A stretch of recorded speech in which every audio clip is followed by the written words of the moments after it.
Boa noite, olá para todos que estiverem assistindo esse vídeo pelo YouTube. E esse é o curso Covid-19 na Rocinha, uma parceria entre o coletivo A Rocinha Resiste, Museu Sankofa, Jornal Fala Roça e Instituto Moreira Salles. Então, sobre o coletivo A Rocinha Resiste é uma rede mobilizadora formada por pessoas ligadas à Rocinha, que reúne saberes múltiplos. Sua proposta é, num diálogo aberto com outras favelas, debater ideias, criar conceitos e concretizar ações para a transformação da realidade deste território, levando em consideração seus problemas históricos e emergentes.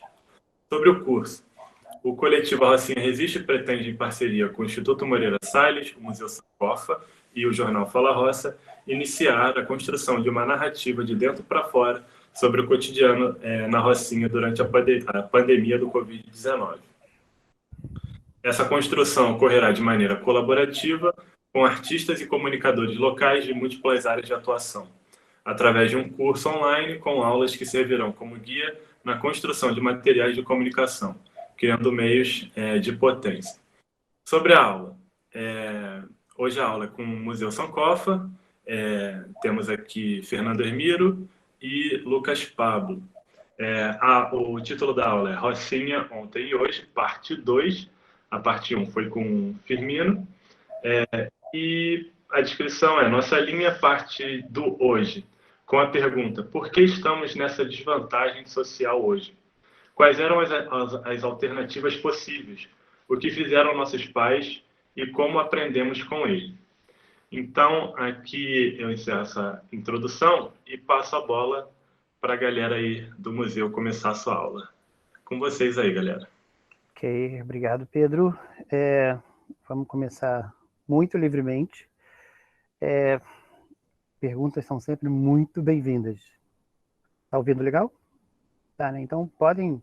Na verdade, tem uma grande conversona, né? Então pode interromper à vontade, porque, na verdade, facilita muito o meu raciocínio com perguntas. Eu ficar expondo, eu acho bem chatinho. Eu fico vendo umas lives aí, é um saco a pessoa ficar falando ali o tempo todo, sem interação. Vamos digitalizar, mas vamos humanizar também essa relação. Então, olha só, eu vou começar mostrando aqui. Vocês assistiram a aula do... Fala, Pedro. Não, é porque a galera tem a opção de usar o chat para a pergunta, mas como eu entendo a sua aula também, você incentiva a falar na hora também, né? Então, acho que se a galera ficar à vontade, microfone. Tem um dispositivo aqui no Google que é levantar a mão, né? Então, você pode clicar ali para levantar a mão e falar. Tá, mas pode interromper à vontade, sem essa de núcleo duro. É mais interessante. E também, eu acho que eu não vou conseguir ver as perguntas escritas, porque eu estou olhando um monte de informação na tela, eu com certeza vou ter dificuldade para isso. Então, dando start aqui, vocês devem ter visto a aula do Firmino, que eu também assisti. Então foi muito bacana, a Firmino é um cabeção em todos os sentidos. E aí eu vou aproveitar algumas coisas do que ele falou, eu vou um pouco mais para trás, depois eu vou pular a parte central que ele falou e vou avançar um pouco. Essa foi uma orientação do Pablo. Obrigado, Pablo, por ter dito isso. Então vai ser mais ou menos assim. Mas sempre hoje e ontem. A gente não está fazendo coleção, não é hobby. A gente está falando de memória para falar de hoje. Então tudo que a gente vai dizer aqui é para pensar o hoje e o agora. E o agora para preparar o amanhã. Então essa que é a ideia. Então, eu acho que vocês podem ver aí... Não, eu tenho que dividir a tela aqui, né? Eu vou mostrar aqui uma foto do Morro da Providência. Então, Morro da Providência, nossa clássica favela. Essa foto é do Malta. Ela é um pouquinho antes de 1900. Então, ela lembra muito umas fotos que vocês viram na aula do Firmino, guardadas as proporções. Então, a forma de construção dos barracos, né? Aqui os elevados, vamos chamar de pilotis, essas estacas de madeira para segurar. Então, essa é uma favela emblemática. E aí o Firmino perguntou muito sabiamente, né? O Morro da Providência é a primeira favela. Tá, mas a favela passa a existir a partir do Morro da Providência? Essa é uma primeira pergunta. Peraí, quer dizer então que só existiu favela quando a academia disse que existiu favela? Ponto. Ok. Não vamos desprezar o conhecimento acadêmico, mas também não vamos dar tanto peso assim para essas verdades. Voltando um pouco no tempo, a gente tinha ali os cortiços. Uma pena que eu não salvei, mas tem uma imagem de um cortiço. Quando você olha para a imagem, você não vê outra coisa senão uma favela. Então, a favela ela é conceitual. Então, isso que eu acho muito importante que se guarde na cabeça o que é favela e quem é favelado e como é que se... E para onde vai essa favela? Porque a gente está falando aqui da gente. Então, isso é muito importante. Então, eu preciso botar isso na primeira pessoa. E vocês também. Então, eu vou mostrar uma outra foto aqui. Espero que ela não esteja grande para vocês não conseguirem fazer muita diferença. O que você consegue ver, Pedro? Eu vejo dois becos, né? Até pela forma, mas realmente eu não consigo precisar se um é da mesma época. No da direita, eu acho que eu consigo ver uma telha de barro, Sim. talvez se dê uma data. Assim, Uhum. tem mais cor, né? Tem grafite, tem a fachada ali da loja de salgado. Eu acho Mas que isso daí é a descida do atalho aqui na Rocinha. é, Um ponto pro Thomas. Exatamente. Aquela opção ali entre Foi o o... Eric. Foi o Eric? Confundi com É. a voz do... Eric não vale porque o Eric é guia, então não pode... Ah, É universitário. Não vale, não vale. Suzana, dá tua opinião aí, Suzana. O que você acha?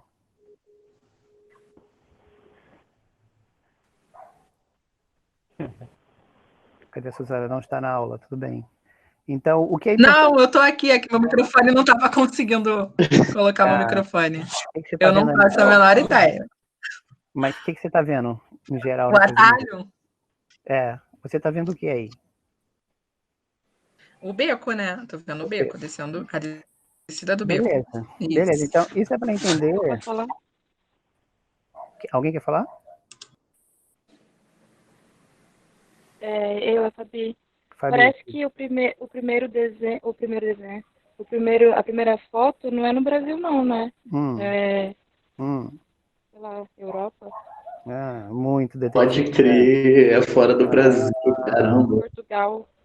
Muito Eu espertinho. diria Portugal, hein? Vocês são bons, hein? Tá vendo só? Turma boa. Então tá, desvendar é o primeiro enigma, que é justamente isso. Esse aqui é ali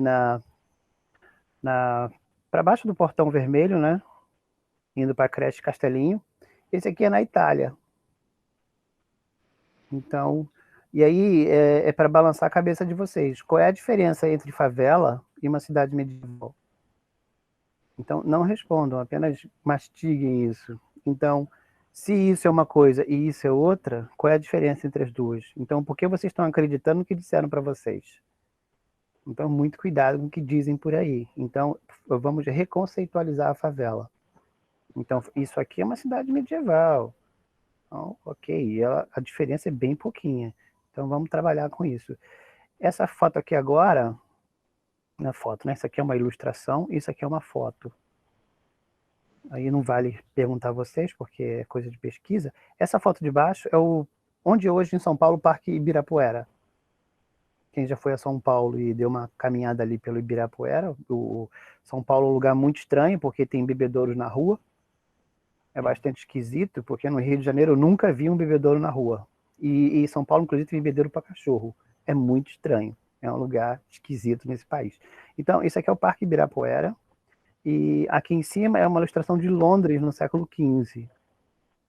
Então, vocês veem aqui.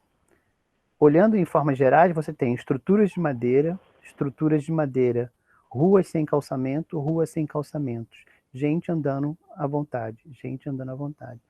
Qual é a diferença de um para outro? Então, tecnicamente, nenhuma. Então, Londres está aqui e Ibirapuera está aqui. E, obviamente, isso é uma favela. A favela do Ibirapuera, que, como tantas outras, foi desaparecida da história, por assim dizer. Então, vejam a forma de construção. Olha aqui, as madeiras em pé. Essa é uma forma inglesa de construção. Ok? Antes de eu passar para a próxima imagem, isso é uma pergunta assim, né? O avô de vocês morava num barraco.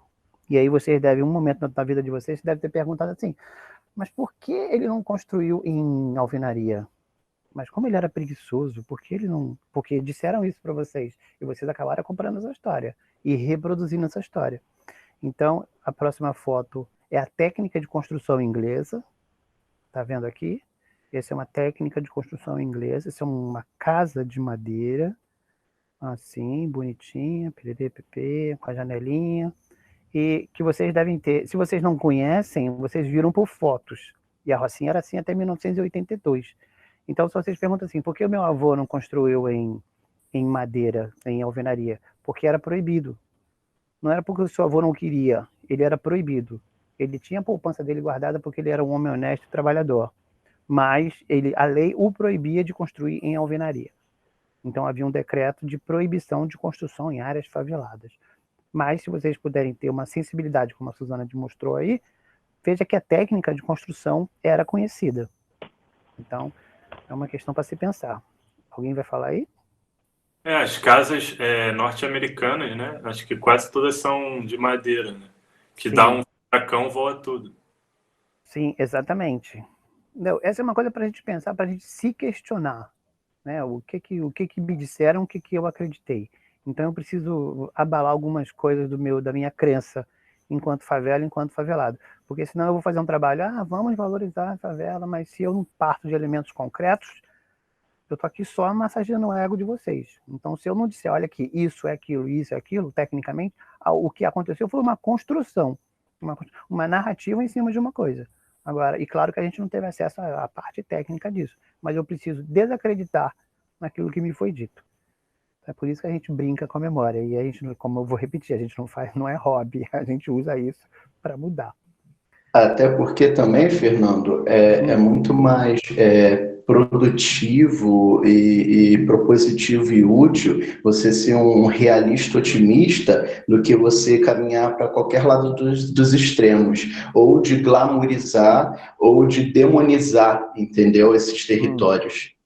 Sim. Eric, essa é justamente uma frase de um artigo que eu acabei de ler, que as pessoas falavam exatamente assim, a favela é o lugar onde ou é romantizado ou é demonizado, mas nunca visto como lar de pessoas. E Exatamente. essa é uma coisa que eu ia anotar, acabei deixando de notar, então é isso, a favela é o lar de pessoas, o lar de vocês, o nosso lar. Então, quando você muda casa, residência para lá, então ganha um peso diferente. Então, eu acho que também é uma forma de ver que a gente vai ter que olhar também, mudar o barraco. Então, o barraco, sim, é muito carinhoso, mas é o lar. Então, é onde... Justamente.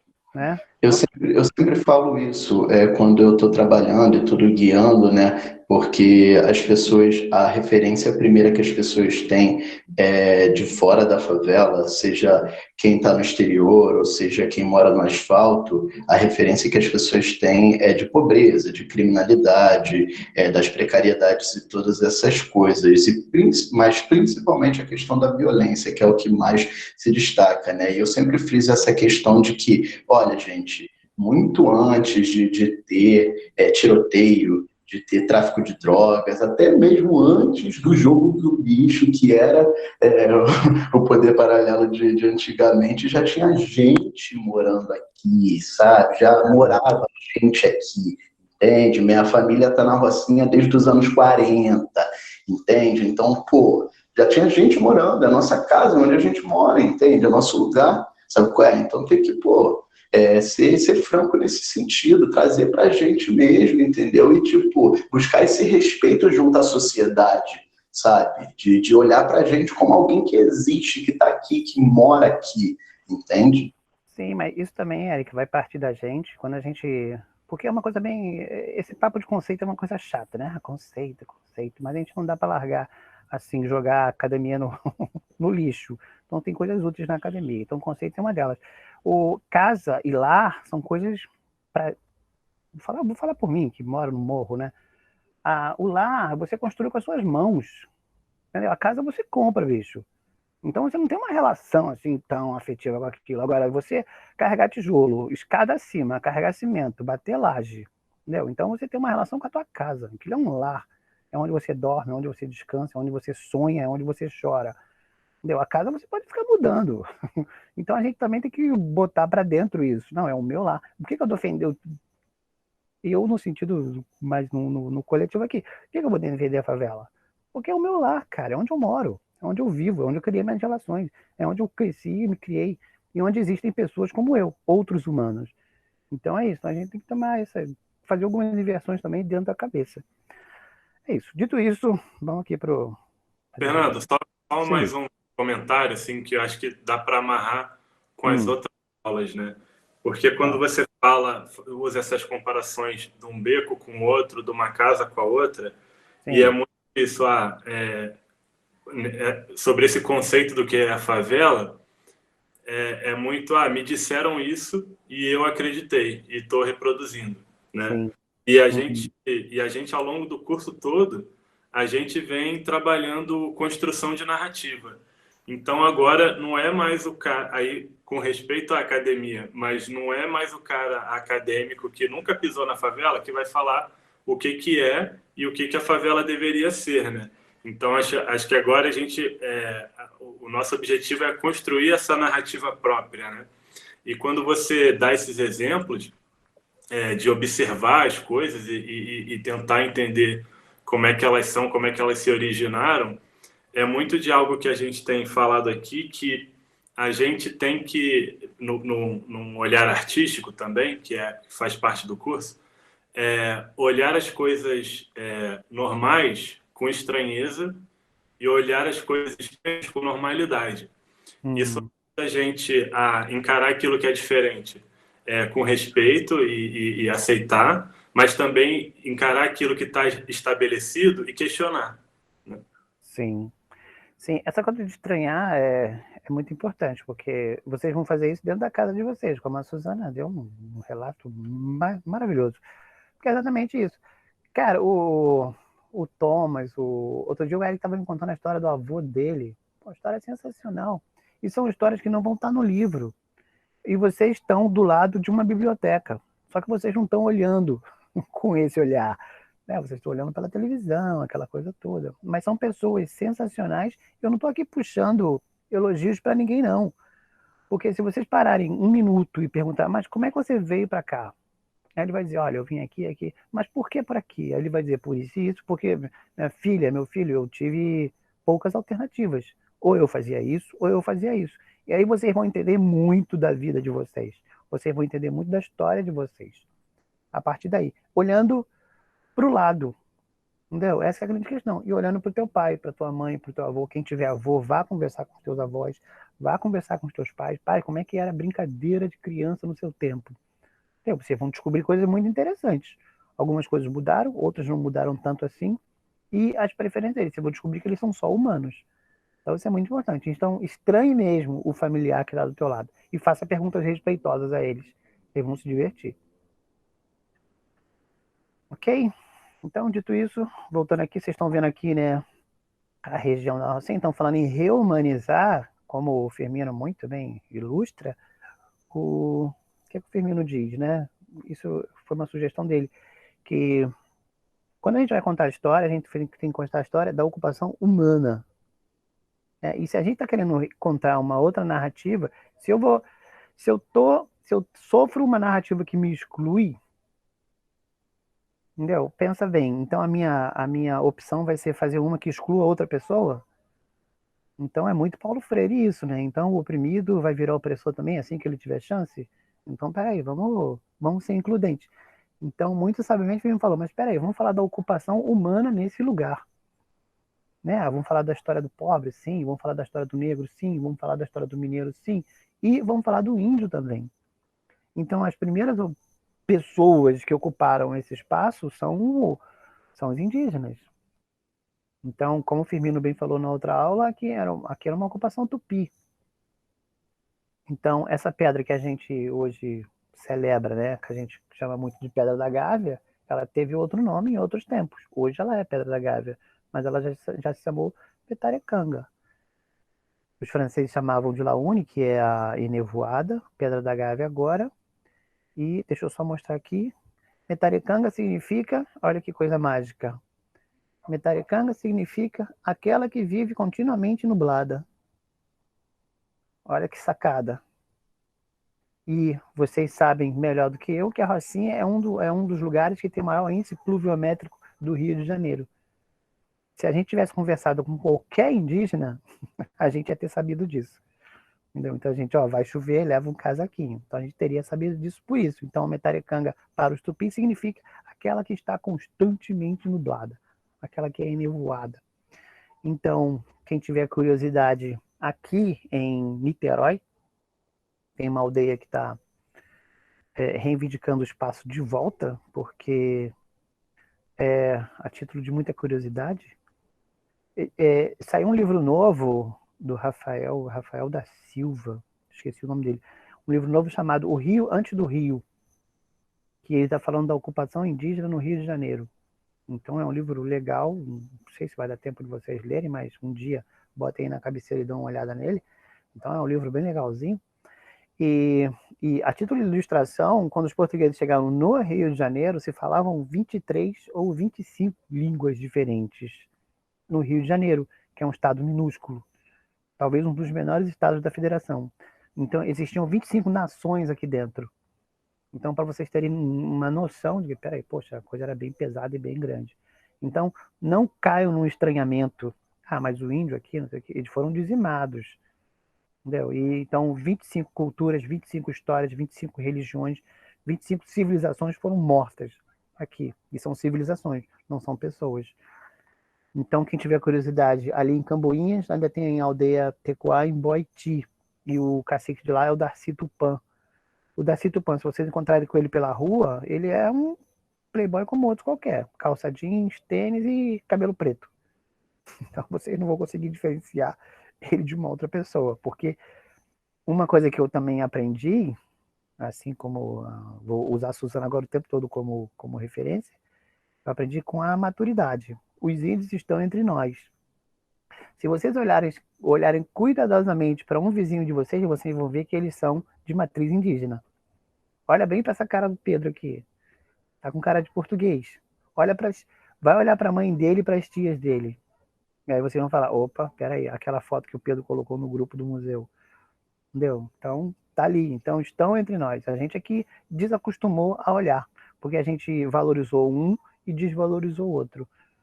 Mas quando vocês derem uma olhadinha, vocês vão perceber que os indígenas estão entre nós. Então... Fernando. Sim. Posso falar dessa parte dos índios? Pode, à vontade. Eu achei bem interessante, porque eu faço parte de um projeto social, e recentemente eu fiz um vídeo para falar... Na verdade, a gente está tentando se reinventar, né, para incentivar a leitura para as crianças, né, esse projeto que eu faço parte. Sim. E a gente estava tentando se reinventar nesse momento de pandemia. E nós criamos um canal no YouTube para narrar histórias, né, para as crianças verem de casa, né? Tentamos se reinventar. E aí, isso se relaciona muito com o que eu vivi, que tem muito pouco tempo, eu posso depois até compartilhar no grupo no nosso grupo, o vídeo. Mas eu tô até com um livro aqui, ó, é o Tupi que você fala, o nome do livro. Eu conheci. Conheceu? E aí, são palavras, assim, eles estão tão presentes na nossa vida, a gente não faz ideia do quanto. Porque palavras como abacaxi, sucuri, maracujá, todas essas palavras foram herdadas do Tupi, que era a linguagem deles, né? Uma das linguagens que eles usavam para se comunicar. Então, o quanto eles estão presentes na nossa vida e a gente não tem a menor ideia, assim, do quanto é. Achei muito interessante. E na Rocinha tem uma presença gigantesca. Eu só percebi isso quando eu fui participar de uma teia de memória em Salvador. E aí tinha uma moça comum, e aí ela se levantou e falou, eu sou do povo tal, tal, tal. Eu falei, mas a senhora parece Dona Francisca. Aí quando eu voltei, eu falei, nossa senhora, eu era cego. E é muito interessante a gente poder perceber isso. É muito... Depois pede o Pedro, se ele tiver coragem, ele compartilha a foto que ele mostrou pra gente. A família dele é indígena na lata.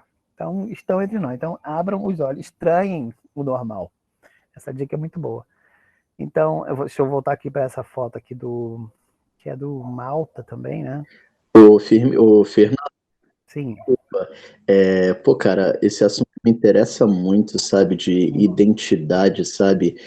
Eu acho que isso aí dialoga muito com aquela questão do lar que você estava falando, Sim. entende? Porque se a pessoa não sabe quem ela é, não sabe de onde ela é e não tem noção de pertencimento de um lugar, de uma identidade, de uma cultura, de uma etnia, tanto faz, assim, ela tende a não, sei lá, não ser ativa naquele processo, ela tende a, tipo, não se incorporar dentro das coisas, por isso que acontece muito de, tipo, todo mundo falar, não, eu só moro aqui porque não tem jeito, mas, tipo, nunca sai daqui e, tipo, acaba também não fazendo nada por aqui, entre aspas, né, as pessoas fazem muitas coisas, né, elas, estão aí sobrevivendo e tal,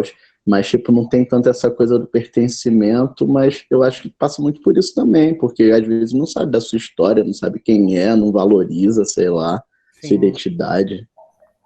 Sim, a questão são duas questões, porque tem histórias que a gente prefere esconder, porque são dolorosas. Né? Pensa no movimento negro, né? Hoje eu sou um sujeito negro, mas eu não fui negro a vida inteira, mas eu me construí, porque era muito mais jogo não ser negro, porra, o cara apanha, o cara é frouxo, o cara foi escravo a vida inteira, era tão desvantajoso, porra, eu sou um pardo, eu sou um moreno, eu sou um marrom bombom. Então tem uma parte da história que você não deixa, mais interessante você negar e tentar ser assimilado. Então tem isso. Então é preciso respeitar o sujeito quando ele não quer falar sobre isso, porque ele tem problemas a ser resolvidos. E a outra coisa se eu não sei quem eu sou, eu não sei para onde eu estou indo. É simples, meu amigo. Então se você mora na favela, você não sabe que é favelado, você vai para onde? E você vai transformar o quê? Como é que você vai transformar o que você não sabe? Então, primeiro, eu preciso partir de um diagnóstico muito simples. Quem sou eu? Onde é que eu estou? O que sou eu? Eu acho que a primeira pergunta que vocês devem responder para vocês vocês são humanos. Ponto. E aí comecem a vida de vocês. Então, começa daí. Eu sou humano. Então, já é muita coisa. Porque vocês veem que a entrada da polícia no morro é desumana.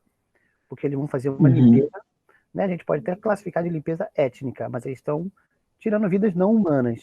Então, primeiro você deve se julgar humanos e merecedores de uma vida. Então, não é tão simples assim, né? Essa questão da identidade. Então, tem que ser trabalhado com muito respeito. Então, por isso que a história tem que ser apresentada. E como que você acha que isso pode ser trabalhado de uma forma mais ampla e abrangente?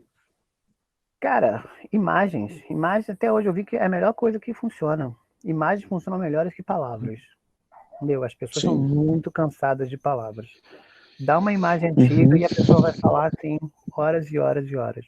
Então é melhor approach para trabalhar a identidade com as pessoas. Então vamos voltar aqui. Obrigado. Alguém vai se manifestar aí? Porque você falou essa coisa de muito interessante sobre identidade, né? Da gente perguntar quem a gente é e se a gente não sabe quem a gente sabe para onde a gente está indo, né? E eu me lembro da Alice no País das Maravilhas, quando ela perdida e ela encontra o gato listrado lá, ela pergunta, ela fala que está perdida, né? E que é um caminho. Sim. E ela pergunta, ela tá indo. E ele fala, sabe para onde você está indo? Qualquer caminho serve. Sim. Você está perdido. Verdade. Show de bola. Não serve. E é isso. Eu comecei falando, e aí isso serve para voltar num ponto que vocês estão começando uma coisa, e aí não se percam, busca orientação mesmo. Entendeu? Porque, e a gente na Rocinha, a gente tende a repetir ações que já foram feitas. Né? Por vaidade, por desconhecimento, por arrogância. Não vai conversar com os mais velhos, vai conversar com a oposição. Se existe uma oposição. Então, seja isso. Porque se você quer realmente construir alguma coisa, assuma que não saiba. Né? Olha, eu não sei fazer isso aqui e estou buscando saber. Então, resolva o enigma da Alice primeiro. Onde você quer ir? Quem é você? Onde é que você está? E eu acho E eu acho, Fernando, que isso está muito também associado a um assunto que a gente vem falando muito da questão do estrutural, né? De como um todo, de como foi o que você falou do Paulo Freire, de como que é o nosso modelo de gestão, nosso modelo de desenvolvimento, nosso modelo de aprendizagem, né? A gente vive geralmente estuda na mesma classe social, com a mesma cabeça, as pessoas pensando da mesma forma, e às vezes você olha para o lado e não tem nada muito de diferente, você acaba não conseguindo, né, se distanciar, mas eu acho que essa questão muito da identidade é uma questão até muito mais profunda, né, muito, muito legal abordar esse tema aqui, porque é uma questão muito de, realmente, assim, ser aceito, né, de repente, foi o que você falou, as pessoas não aceitam você como é, a sociedade, ela quer que você se apresente como é, ela exige que você seja transparente, que você seja quem você é, mas ela não está preparada para quem você é. E isso é uma coisa muito difícil, né? Então, eu acho que cada vez mais, e aí por que o autoconhecimento? Porque quando você sabe quem você sabe aonde você quer chegar, e meu filho, ninguém vai te impedir disso. Porque você já sabe quem você é. Então, vai ouvir coisas no meio do caminho que vão te desmotivar, vão tentar te deixar para baixo, mas você já sabe quem você é. Então, isso não vai te atingir de nenhuma forma, né? Então, isso é extremamente importante que você abordar. Sim. Quase me lembrou uma fala do Games of Thrones. Mas tudo bem, vou deixar o de fora. Mas... Ué, fala aí, pô. Não, é uma fala do Tyrion, que é um personagem sensacional. Mas eu não assisti. Mas eu não assisto. Não, eu também não assistia porque era pop, né? Depois eu fui assistir. Mas eu vou perder, se eu falar isso, eu vou perder outra coisa que peraí, identidade. Sim, a identidade, porque qual é o esquema? Você descobrir quem você é não vai te jogar contra o outro. Essa é uma coisa da educação que a gente recebeu, né? E a gente entende por educação não questionar, não é educado. A gente confunde educação com educação com instrução e polidez. São coisas muito diferentes. E a gente confunde a educação, então, não é educado você buscar a sua origem, porque você está sendo ingrato. Entendeu? O que você tem tá bom. Então, a gente precisa primeiro ter na cabeça que buscar quem eu sou não está me jogando contra o outro. Saber que eu sou mulher não me opõe ao homem. Saber que eu sou homem não me opõe à mulher. E, ao contrário, eu, como homem, preciso da mulher. Depois eu vou indicar para vocês um vídeo aqui que eu achei maravilhoso de uma moça chamada Helena Vieira, que ela fala justamente isso. Fala, cara, o erro do movimento social é se fechar, quando ele devia buscar apoio nos outros movimentos. Então, a luta de identidade, ela não pode ser sozinha. O negro na bandeira do negro. Porra, o negro tem que trabalhar junto com o índio. O negro tem que trabalhar com o índio e com a mulher. O negro tem que trabalhar com o índio, com a mulher e com o gay. E tem que trabalhar com o religioso, tem que trabalhar com o evangélico. Entendeu? Então, depois eu vou mandar o link dela, que a mulher é porreta, a mulher é cabeçona. Então, é bem isso. Então, deixa eu voltar aqui sem grandes... Viagem. Sem Games of Thrones. Então, se liguem só nisso aqui. Vamos de 1822 a 1850, então foi... as terras eram posse. Né? 1850, o que isso tem a ver com vocês? O que o Fernando tá fazendo? O Fernando tá louco. O cara tá lá em 1850, eu tô em 2020, meu governo é Bolsonaro, eu votei nele e o Weintraub acabou de cair e tá uma loucura. O que tem a ver uma coisa com a outra? O que tem a ver, gente, a Rocinha com a Lei de Terras de 1850? Até 1850, Helena Vieira, exatamente, Pedro, é isso aí. Tem um link dela que eu vou colocar para vocês depois. A Lei de Terras de 1850, o que acontecia? Antes de 1850, você tinha uma forma jurídica que era a lei consuetudinária. Ou seja, eu sei que aquela terra é tua, e você sabe que essa terra aqui é minha, beleza? Beleza. É igual o barraco na favela. Esse barraco aqui é do Eric, esse barraco aqui é da Suzana, esse barraco é do Pedro. Então a gente não vai fazer um puxadinho para lá, porque a gente se conhece.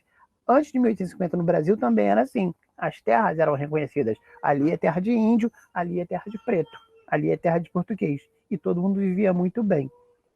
Entendeu? Só que depois de 1850, mas logo após a Lei Eusébio de Queiroz, que vai proibir o tráfico negreiro, então se prevê o fim da escravidão no Brasil.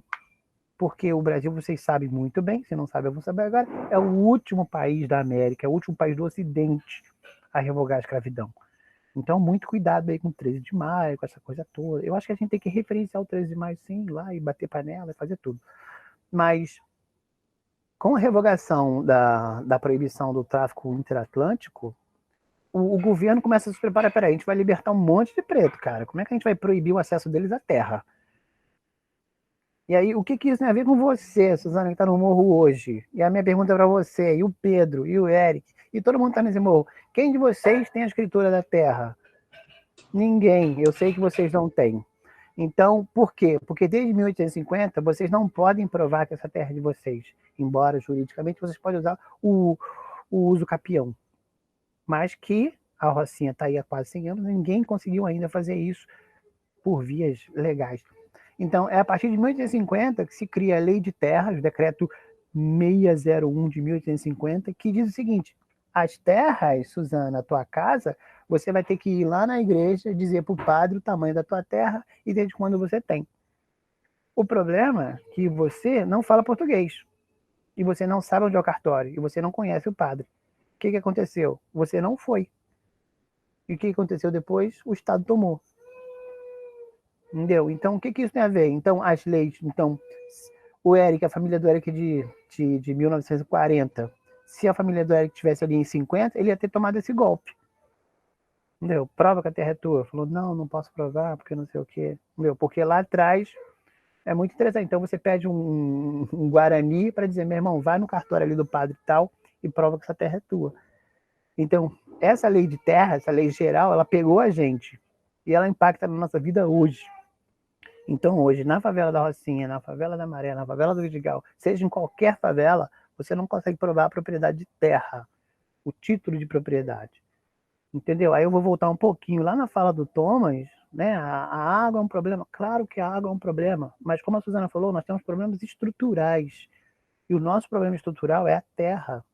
A gente não tem acesso à terra. A gente faz uso da terra, mas a gente não tem garantias. E aí, foi como numa fala do Eric mesmo. Então, alguém... eu tô aqui porque eu posso sair a qualquer momento. Sim, porque esse sujeito que é inocente, ele sabe que juridicamente ele é insustentável. Então, quando eu digo para você, mas você é um preguiçoso, porque você não luta pelos direitos? Porque ele, inconscientemente, ele sabe que aquela terra não está garantida para ele. Então vai dizer, meu filho, Ericzinho, por que eu vou lutar tanto? Veja bem aqui, porque a estrutura, ele é uma pessoa inocente, ele é um sujeito que veio do interior, ele tem problemas. Nós agora, e aí qual é a nossa responsabilidade? Nós somos acadêmicos, a gente não pode mais usar esse subterfúgio. E aí é que pesa pra gente.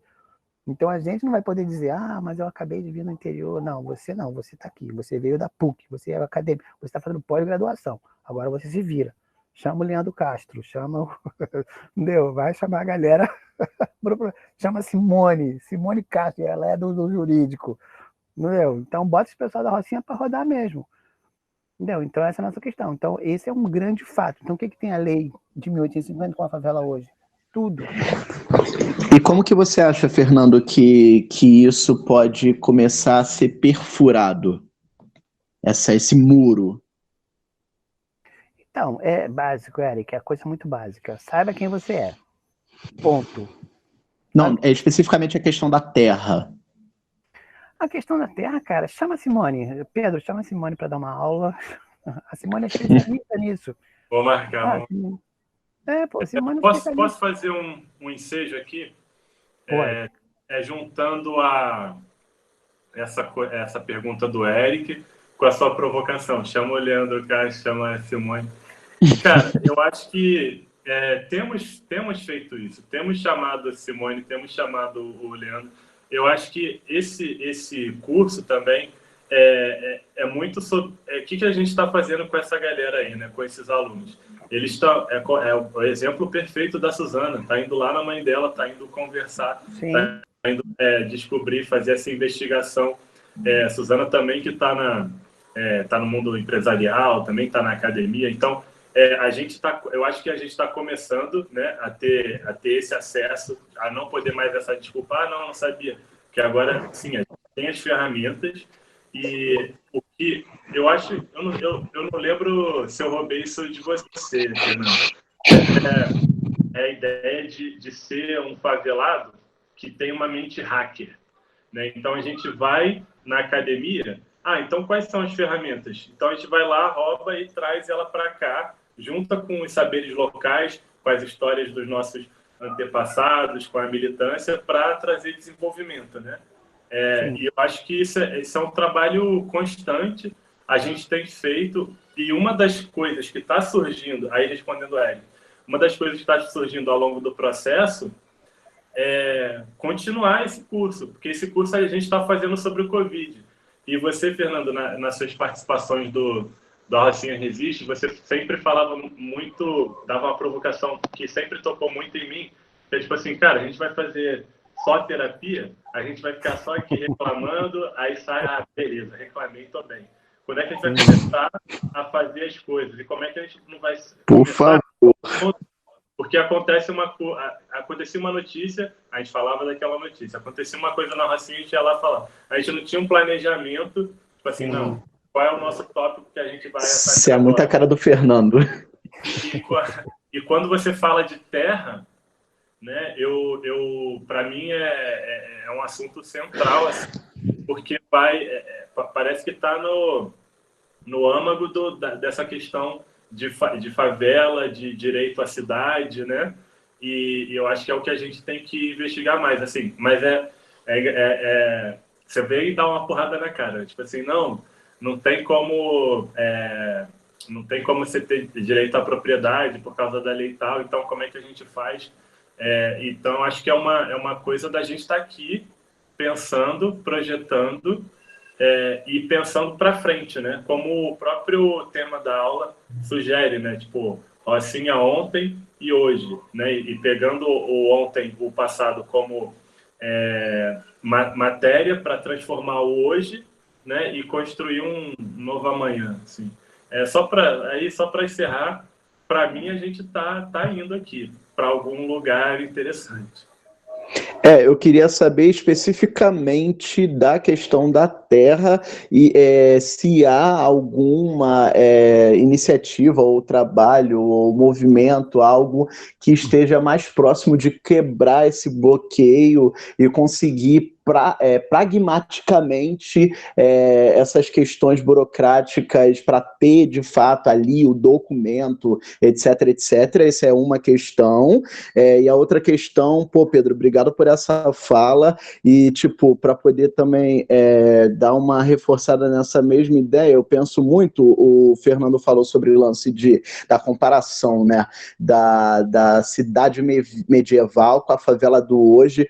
Cara, eu acho, na real, que, a favela também, eu não sei qual vai ser o nome no futuro, daqui a 100 anos, sei lá, nem sei se vai existir, mas eu acho que a ideia, a lógica do que seja, né, a favela, tende a permanecer e tende a pautar o futuro, cara. Eu acho, entendeu? Tem uma amiga minha que ela é da igreja e tal, é a diretora lá do curso Festas e Idiomas, Heloísa. A gente sempre teve muitas trocas. Uma vez ela falou, cara, eu acho que o futuro é pautado nas pequenas aldeias globais, sabe? E eu achei, mó parada isso, um lance meio 3%, sei lá, entendeu? Então, eu acho que a gente é o futuro também, entendeu? De certa forma, entendeu? Vamos ver se consigo lembrar de tudo. A questão do Pedro é isso. E, na verdade, tudo é muito simples, gente. É tudo simples demais. Parem de complicar a vida e pensem no simples. Então, a questão do Pedro é exatamente isso. É o saber acadêmico. Vocês vão ver o vídeo da Helena Vieira, eu vou mandar o link para vocês, é um TED de 17 minutos, e ela fala exatamente isso, cara, é você pegar o saber acadêmico, engolir, digerir e vomitar aquilo, para ser útil a você, entendeu? E não adianta você negar o outro, ela fala isso muito bem, quando eu nego o outro, eu fortaleço a posição do outro, e eu não conheço o outro. Eu preciso entrar na academia, digerir aquilo, dizer, olha, essa ferramenta não me serve, eu preciso adequar essa ferramenta a essa realidade aqui.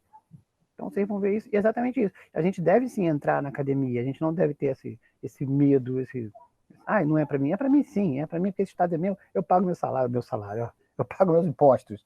Não, na bala chuquinha que eu compro, eu pago imposto. Então, é isso. E a questão, Eric, então, como efetivamente você deve perguntar assim, minha casa tem registro? Ponto. Você tem que descobrir isso. Você vai descobrir que não tem. Então, essa é a questão básica. Eu não sou especialista, a Simone é muito melhor do que eu nessa área, mas eu sei que existe o núcleo de terras da Defensoria Pública. Então, tem sujeitos regiamente pagos pelo Estado para cuidar disso. Então, existe caminho, existe lei, existe como. Entendeu? Então, tem isso. Então, você primeiro tem que descobrir isso. Minha casa tem registro? Obviamente que não. Então, você vai bater lá na porta do núcleo de terras e vai fazer essa solicitação. E aí é a Simone que vai dar orientação para você. Eu só trago o problema, eu não trago a solução. Com licença. Eu estava ouvindo vocês e o Fernando falou agora com relação à academia, e eu levo muito isso para mim, assim. Eu ainda não tenho faculdade e tudo mais, mas eu lembrei da apresentação da Jananda, que eu adorei, e, cara, eu sempre vou falar, porque ela fala um pouco disso, né? Ela precisava fazer lá uma apresentação, o trabalho, o TCC e tal, e era uma forma muito fechada. E ela falou, olha, não posso apresentar assim para vocês, eu preciso fazer da minha forma, eu quero fazer desse jeito. E ela fez um trabalho maravilhoso, de um jeito totalmente diferente, e que apesar de eu não estar dentro da academia, eu consegui me enxergar lá dentro e pensar, eu também posso, entende? Eu me senti bem representada. E é isso, é exatamente o que você falou. Eu só queria falar isso mesmo. Ok. É exatamente isso. Aquilo é pago com seu dinheiro. Não, Valdilene, deixa de bobagem. Você não veio, você não é um Jeca Tatu. Sai dessa vida. Entendeu? Aquele prédio maravilhoso é construído com o recurso de todos os cidadãos, inclusive você, inclusive eu, inclusive o Eric. Então é para o uso de todos. Mas alguém disse para você, como disse para mim, como disse para a gente, que aquilo não era para a gente. E o erro foi a gente ter acreditado. Claro, a gente era inocente, nós acreditamos. Só que agora a gente não sabe. E aí é aquele esquema da pílula, da Matrix, cara. Você agora você fez a escolha e você não pode mais voltar. E agora você sabe disso. Não tem retorno. E a gente está aqui nesse cursinho brincando, mas a gente sabe que a gente não pode mais voltar atrás. Porque a gente sabe. Porque eu sei que o meu problema é a Terra. E eu sei que existe um núcleo de Terra. E eu sei que existe a Simone. Entendeu? Então eu posso dizer que vou dar um tempo, mas eu sei as soluções. Entendeu? É isso. Eu estou tentando... Tá, eu vou colocar o link aqui da Helena Vieira. Que essa mulher... Saiu a tua apresentação, não sei se você encerrou já. Foi porque, na verdade, Peraí, deixa eu tentar voltar. Eu vou ter que falar breve, porque eu vou ter que terminar no tempo. Porque senão eu... Eu posso falar enquanto isso? Sim. Alô? Fala aí, Maria. Tô ouvindo. Eu tive um pouquinho dessa experiência de saber quem sou numa aula de história. Eu fiz história na PUC. E aí eu só percebi quem eu era quando, numa aula de história do Brasil, no período da ditadura, a professora estava falando sobre nordestinos, e aí a professora perguntou o seguinte, se tinha alguém na turma que tinha familiares, né, de origem nordestina, e eu fui a única que levantei a mão. Na verdade, tinha eu e um meu amigo. E aí o resto era tudo origem portuguesa, polonesa.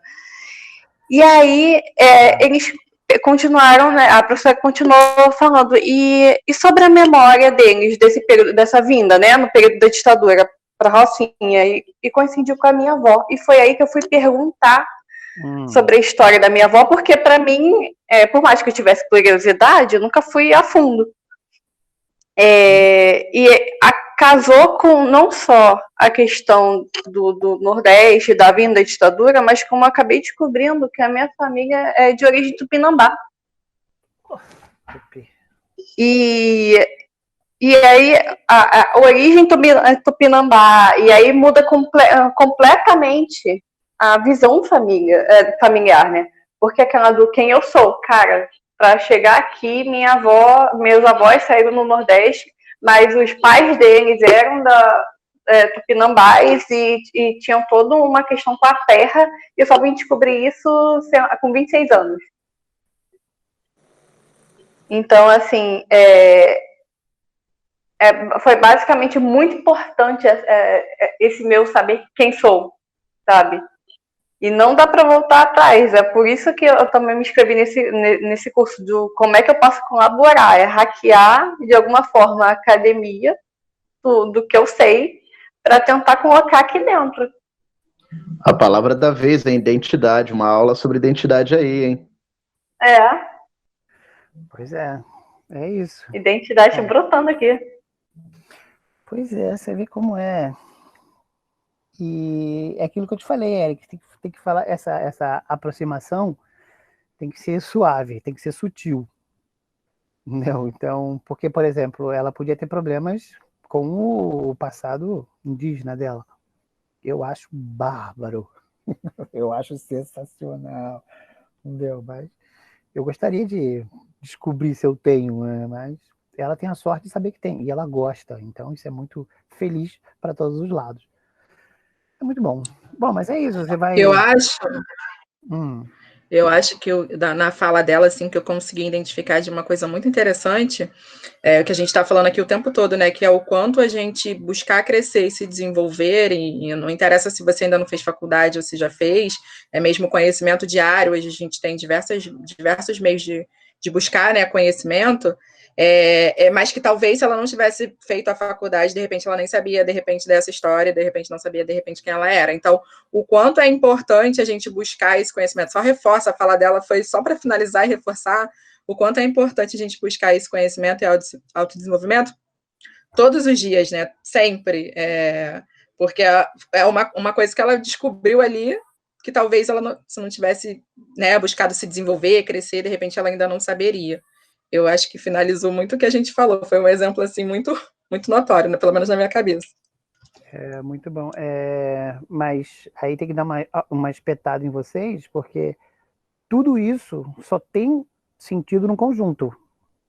Nada disso no individual vai resolver, porque a gente pode formar um grupo aqui, tem um curso legal, mas se a gente for levar cada um para um lado, a gente vai perder de novo. Então a pergunta inicial é: por que estamos nessa desvantagem social hoje? Porque nós tomamos ações individuais. Nós abandonamos o coletivo. Então a gente tem que ter... Então é isso. Quem sou eu? Eu sou um sujeito que vive em grupo. Eu vivo no coletivo. A Rocinha está de pé até hoje porque ela sempre foi coletiva. Né? Nós somos uma geração nova, marcada pelo individualismo. E a gente tem que saber disso. Então, nessa nossa terapia, a gente tem que saber, tem que olhar e falar: pô, eu sou bem individualista, eu quero me dar bem sozinho. Você não vai. O mundo não funciona assim, o mundo funciona no coletivo. Então tá, então deixa eu voltar aqui. Vocês estão vendo aqui essa tela? Aqui, 14, vocês estão vendo? 14 de outubro de 1912? Tá dando para ver. Tá vendo? Então, isso aqui, então falando sobre identidade e sobre trabalho coletivo, essa é uma escritura de venda de Luiz Catanhede, de 1912, comprando um terreno na Estrada da Gávea. Eu não vou dizer para vocês que fica na Rocinha, porque a Estrada da Gávea mudou muito de número e de localização, mas esse documento é lindíssimo. Por quê? Porque ele é de 1912, então ele é muito velho. Todo documento velho. O historiador tem essa coisa do... É verdade, o historiador gosta de papel velho, tem esse vício. Só que vocês vão gostar desse aqui. Por quê? Porque a família Catanhede está na Rocinha ainda. Então, eu conheci os garotos de 10, 12 anos, e aí eles se chamam Catanhede. Mas quando eu falo, meu nome é Catanhede, eu falei: mas como Catanhede? Como é que pode haver um Catanhede? Então, você vê, o registro que a gente tem na Rocinha, da família mais antiga, as pessoas ainda estão morando na Rocinha. E moram ali na Rua 4. Então isso começa a tornar a história interessante, a tua pesquisa interessante. Porque você está lidando com gente. E essa família está ali graças a outras famílias juntos. Porque quando você vai ouvir as histórias de como as famílias estão aqui, como a menina acabou de falar, é exatamente assim. Foi uma rede, uma conexão de pessoas ajudando pessoas. E a gente não pode perder isso de vista. A gente está num grupo, não se chama grupo à toa, não é a gente não está num indivíduo. Né? Então a gente está num grupo, e o grupo é para andar junto. Então, essa família, né, 14 de outubro de 1912, o Luiz Castanhede compra esse terreno aí. E a família dele continua morando, residindo na Rocinha, que fez desse lugar o seu lar. Então isso é muito importante. Aliança Francesa, Laboriot é por causa... Não, Laboriot é... Eu levei anos para descobrir a origem desse nome, Laboriot, pelo amor de Deus. E aí veio quando você desiste, né? Quando você desiste, o nome vem. O Laboriot é um sobrenome. E é o avô de uma moça que apresenta um programa na TVE. Depois eu vou lembrar o nome dela. Então é uma pessoa que tinha comprado aquele terreno. E ele era relojoeiro. Só para complicar a história.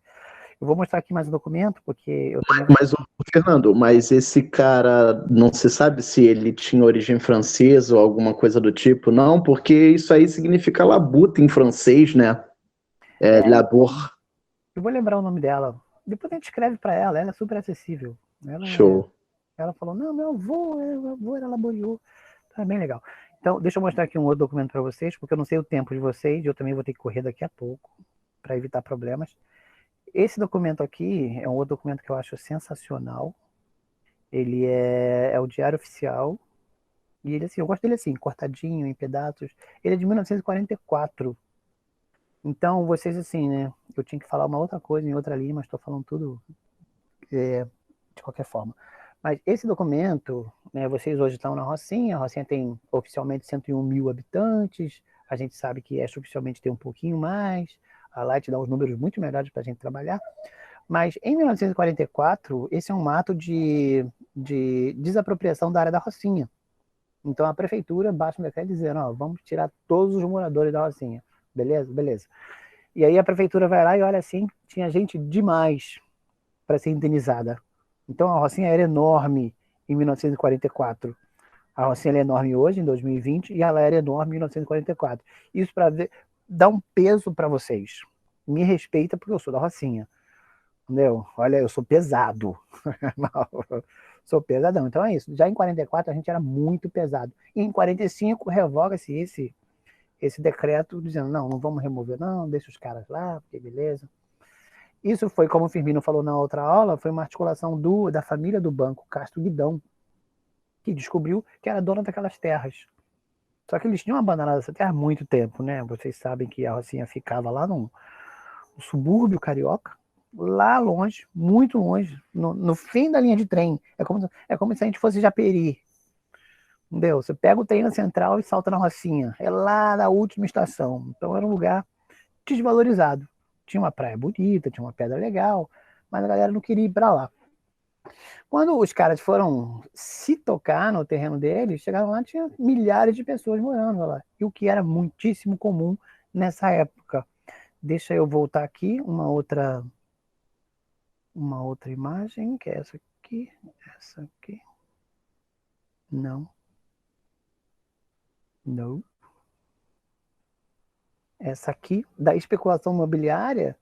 O Gávea Golf Club tem um livro lindão, né, contando a história deles, como é que eles foram parar em São Conrado, não sei o quê. A primeira opção do Gávea Golf era no subúrbio, que eles iam construir o golf, então seria, seja lá onde for o Golf Club, e aí, quando eles foram olhar, estava ocupado. Era uma dor de cabeça tremenda, porque as pessoas conheciam os seus direitos naquela, como a gente desconhece os nossos direitos hoje, as pessoas conheciam muito bem os seus direitos naquela época. Meu irmão, isso aqui é uma posse. Entendeu? Você acha que vai chegar assim? O que o Gávea Golf falou? Deixa isso aí, não vou arrumar problema, vou lá para a Gávea que está vazio. Então, em 1921, eles compram aquele terreno da Gávea. Vou fazer aqui um clube de inglês, todo mundo vai entrar de roupa branca, aquela coisa toda, pelo que a gente conhece. Em 30, né, a CIA Cristo Redentor, e essas terras do Hermano Barcelos, que dá o nome ao bairro Barcelos, por conta do Hermano. O Hermano, na verdade, ele é presidente e dono dessa CIA Cristo Redentor, que é a empresa que loteia ali a parte do boiadeiro. O bairro Barcelos é o boiadeiro, né, para quem não para quem não está juntando nome à pessoa. E a Fazenda Lagoinha, que é ali onde hoje é Vila Riso, em frente ao Fecha Mall. Ali, então a Vila Riso é um lugar também lindíssimo, a gente foi lá. Vocês podiam fazer parte do museu, vocês vão visitar um monte de coisa com a gente tem porta aberta num monte de lugar, a gente dá carteirada, nós somos do museu. Então a gente é muito bem-vindo em vários lugares. Então a Vila Riso é um desses lugares, então lindíssimo. Show de bola, eu quero. Aí, pesquisa abre portas. Então é isso. Então em 44 a gente já era grande. Então, por que a gente faz isso, né? Para dizer, hoje a Rocinha ela é marcadamente nordestina. O meu pai é da Paraíba, meu pai é paraibano de Lagoa Seca. Então eu sou 50% nordestino. Então, só que essa onda começa a partir de 70. Entendeu? Essa grande migração nordestina para a Rocinha começa em 70. Antes disso, você tem muita gente sim aqui, mas é de Minas Gerais, do estado do Rio, de outras questões. E hoje não se fala mais na seca do Nordeste, né? Até 80 se falava muito, mas o ciclo da seca que vai fazendo a expulsão do povo nordestino. Então, meu pai veio numa dessas expulsões, talvez seu Pedro também tenha vindo numa dessas expulsões da seca, para morar lá no alto da Rua 1. Então, é isso. Para ilustrar. Vai falar, Eric?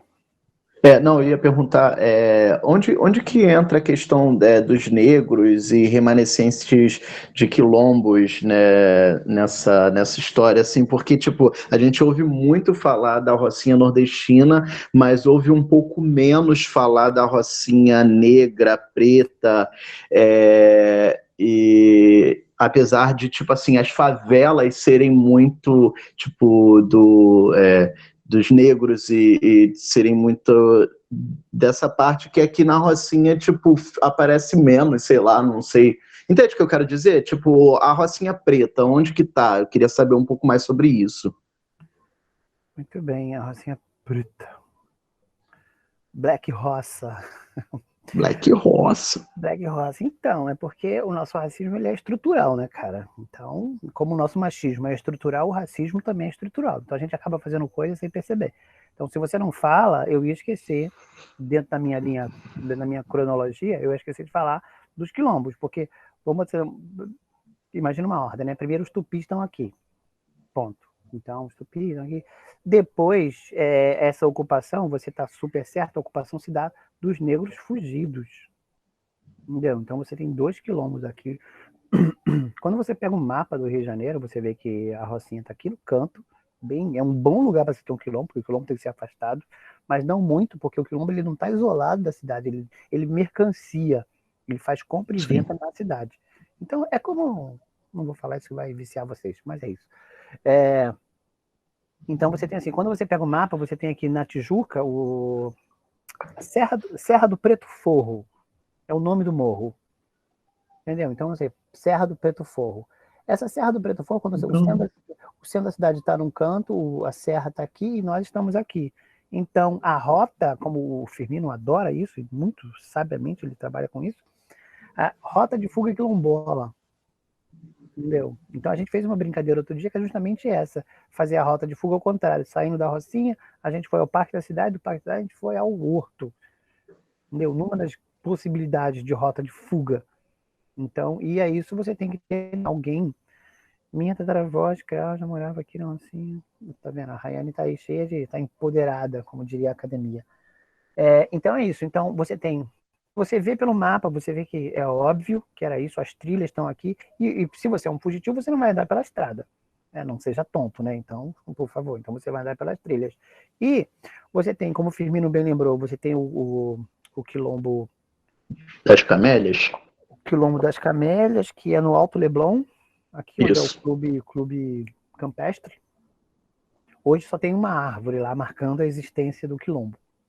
Mas o Eduardo Silva fez esse mapeamento. Só que o Eduardo Silva ele acabou não chegando no outro que fica ali quando você vai para a Pedra da Gávea. Pedra da Gávea? Não, você vai para Pedra Bonita. No caminho da Pedra Bonita. No caminho da Pedra Bonita, todo mundo que foi lá, quem não foi, vá, porque é muito tranquilo, não é igual a Pedra da Gávea, que é dificílimo de subir.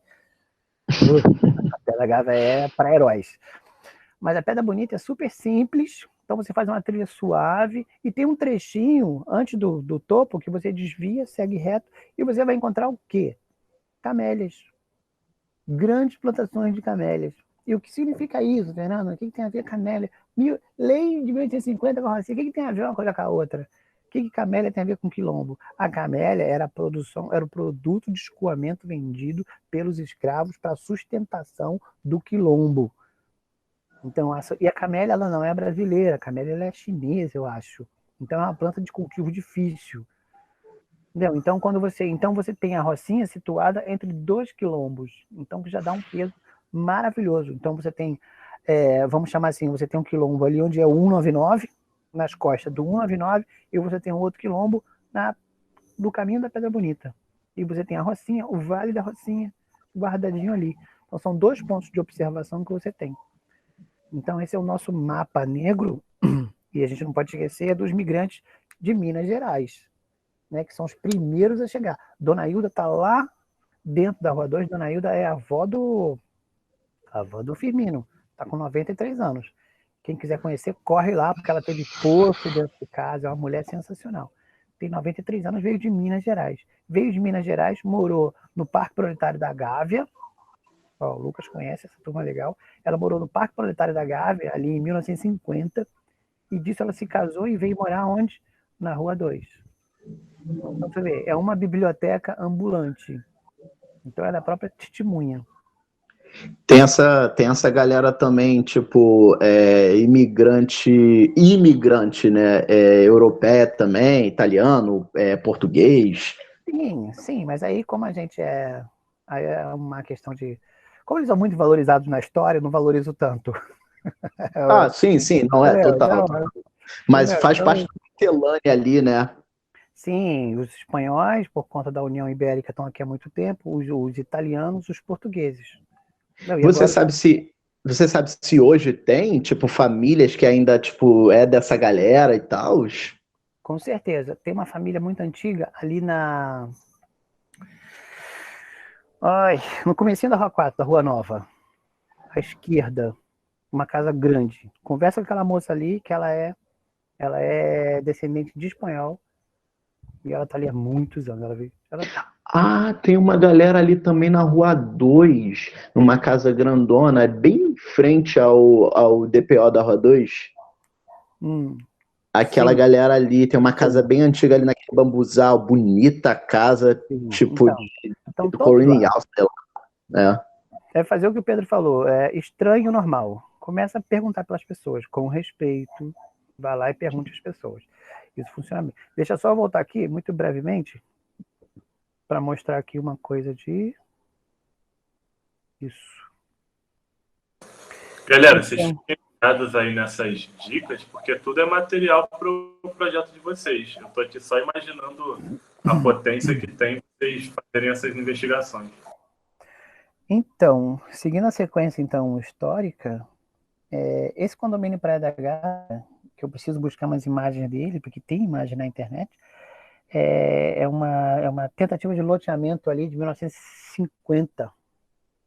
Então tem as plantas. O Rio de Janeiro ele passou por isso, não é a Rocinha. É outra coisa que a gente fala a Praia do Pinto. Praia do Pinto é mara também. Deixa eu voltar, senão eu esqueço. Já esqueci. Assim, porque dentro do museu, o que a gente fala no museu? A Rocinha não é um gueto, primeiro, né? Então nós somos cidadãos da cidade, ponto. Depois a gente fala sobre diferença, mas inicialmente nós somos cidadãos da cidade. E a Rocinha não é um gueto. E a Rocinha não é diferente da tentativa de especulação imobiliária. Na década de 50, tem a tentativa da construção do condomínio Praia da Gávea, porque a Praia da Gávea se chamava Gávea, obviamente, né? São Conrado chegou e mostrou muito poder e mudou o nome da praia, de Gávea para São Conrado.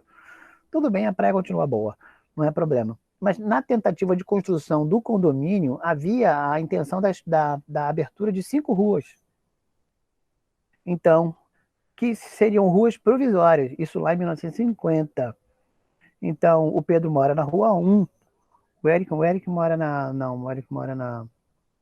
no Pastor Almir, não vale. Então, quem mora na Rua 1 é Rua 1, Rua 2 é Rua 2. Paz. Moro na Casa da Paz, mas eu morava na Rua 4 antes. Então, ó, o Pablo é da Rua 3 e são ruas provisórias. Então, esse não seria um nome. Então, seria, sei lá, Rua da Paz, Rua da Amendoeira, Rua não sei o quê, mas não foi. Então, o projeto não vingou, mas os nomes ficaram. E construiu, Rua 1 manda mesmo, Rua 1 Rules. E a nossa identidade foi constituída em cima disso, entendeu?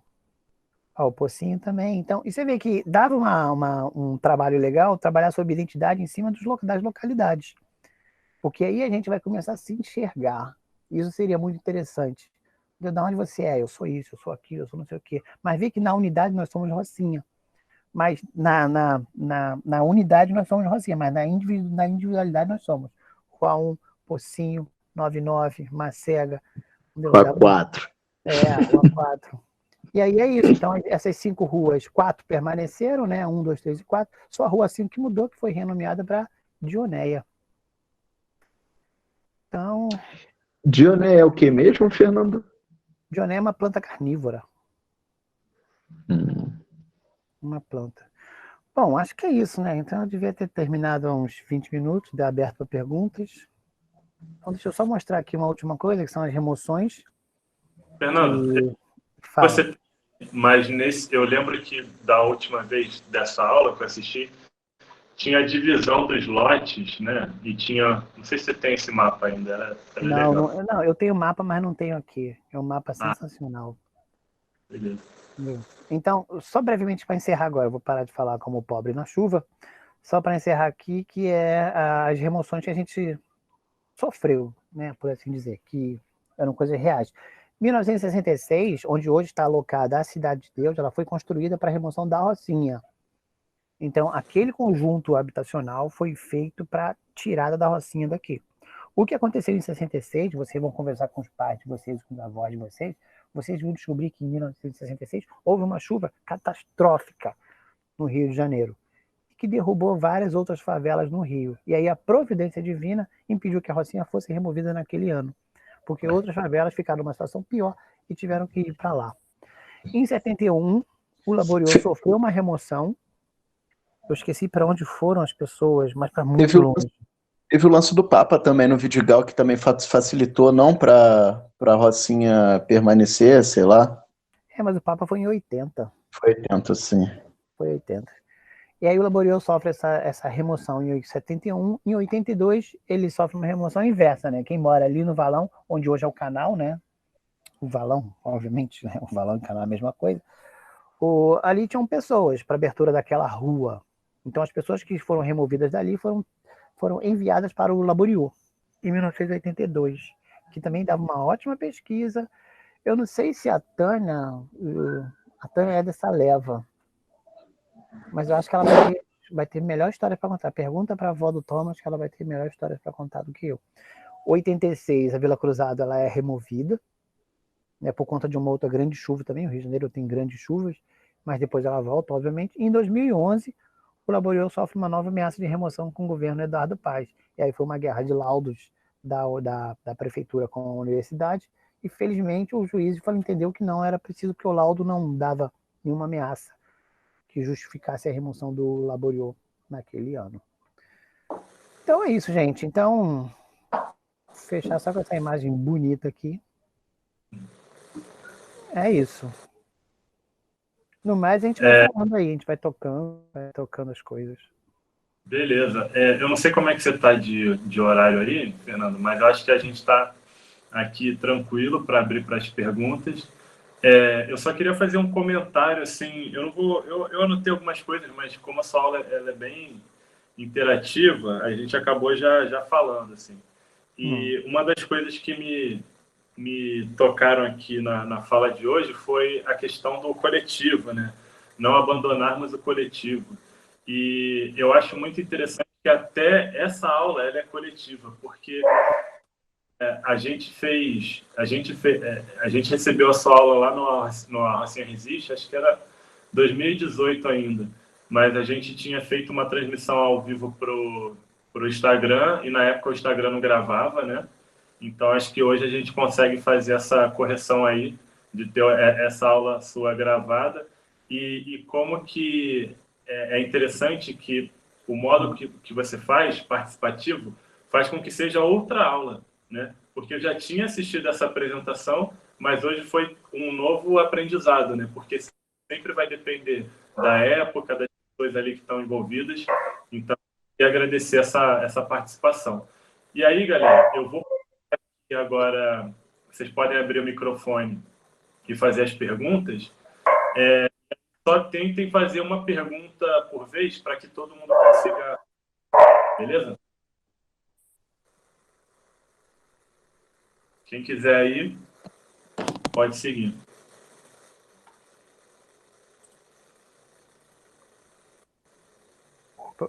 Ainda bem que ninguém quer fazer pergunta, então eu posso ir embora. Mas, não, posso fazer? Posso fazer? Então, mas eu prometo que eu respondo tudo depois. As minhas foram respondidas nas interações aí. Porque agora eu vou ter que sair correndo, porque eu tenho um bebê de 1 ano, então eu tenho que dar uma base aqui. Não dá para ficar tanto tempo ausente. Mas, por favor, façam as perguntas e eu respondo com o maior amor possível. Você quer que... Como é que você quer? Você pode mandar, a galera pergunta aqui. Essa aula depois vai pro ar, né? Depois o 8. Vejo. Mas manda, sei lá, manda por e-mail mesmo. Beleza. Então, ou por WhatsApp, é muito mais aqui na sequência e a gente vai continuar conversando mais um pouquinho. Então, só suas considerações finais. Considerações finais? Tipo, o jogo foi muito bem, os jogadores se portaram bem. A partida foi boa. As considerações finais são essas, gente. Percebam onde é que vocês estão, quem vocês são. É aquilo, tem que tatuar no braço. Tatua no braço. Eu não vou sozinho. Sozinho eu não vou. Entendeu? O caminho individual ele não está funcionando para a gente. Ele está funcionando para um outro grupo. Mas para a gente não. Então, quando a gente faz memória, a gente está fazendo um museu na Rocinha, é para olhar o coletivo. E por que a gente está aqui? A pergunta é essa. A pergunta não é à toa. Por que nós estamos em desvantagem hoje? Porque nós... numa desvantagem porque a gente podia estar num outro ponto. Eu não estou rivalizando com a cidade, porque eu não quero ser cidade. Entendeu? A questão é essa. Eu não quero ser cidade. Eu tenho muito orgulho de ser favela. E vocês também têm que procurar esse orgulho dentro de vocês. Porque vocês vêm de uma outra civilização. Vocês vêm de uma outra matriz cultural. Você vem de um outro lugar. E vocês têm que olhar para isso e começar a valorizar. E vocês só vão valorizar isso no coletivo. Porque a matriz de vocês, como a minha, ela é coletiva. Então, eu acho que as considerações finais são essas. A gente vai para a academia, a gente vai virar doutor, a gente vai virar mestre, a gente vai fazer tudo e a gente vai voltar. Porque eu preciso voltar para resolver os nossos problemas. Não é fugindo que eu vou resolver a questão. Então, é deixar muito claro isso. Então, parta da pergunta da Alice. Quem sou eu e onde eu estou? Porque eu também não vou fazer mudança nenhuma se eu não sei quem eu sou e nem onde eu estou. Então, eu preciso saber das coisas básicas. A minha casa tem escritura? Não, então eu preciso lá buscar. Então, parta do básico. Eu acho que as considerações finais é essa. E fiquem muito à vontade. Então, perguntem mesmo, descasquem mesmo, fiquem à vontade, porque... não sei se foi a Malice que falou, né? Fernando, essa sua conclusão final me lembrou um papo que a gente estava tendo lá nas reuniões da Rocinha Resiste, quando a gente estava discutindo pré-vestibular, né? Qual era o objetivo do pré-vestibular? Então, a gente só quer pegar o jovem ali da favela e botar ele na classe média e depois tchau, né? Então, a gente acaba percebendo que o principal ali é a formação do pensamento crítico, né? Justamente porque a gente teve esses acessos, né? E a gente deve retornar acesso à educação, né? Então, a gente deve retornar ao nosso lugar de origem e contribuir. Né? Sim, sim. Os judeus, durante a Segunda Guerra Mundial, eles fizeram uma estratégia muitíssimo boa, que é assim, os caras estavam paupérrimos, perderam tudo, estava muito... Depois porque a Michelle xingou, eu vou xingar também. Então, o que eles fizeram? Eles pegavam um da família que tinham mais tino para estudar. Falar, você vai estudar. A gente vai trabalhar, vai sustentar os seus estudos. Mas por quê, garotinho? Porque você vai voltar.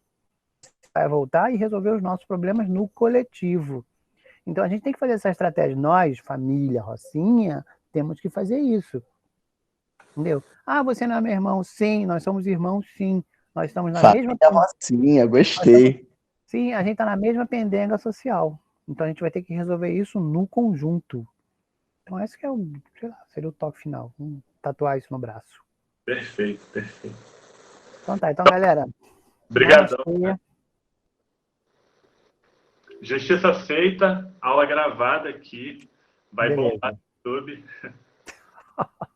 Ok. Vamos fazer a revolução pela internet. Valeu, turma. Boa noite para vocês. Valeu. E mandem as perguntas. Valeu. Au revoir. Valeu.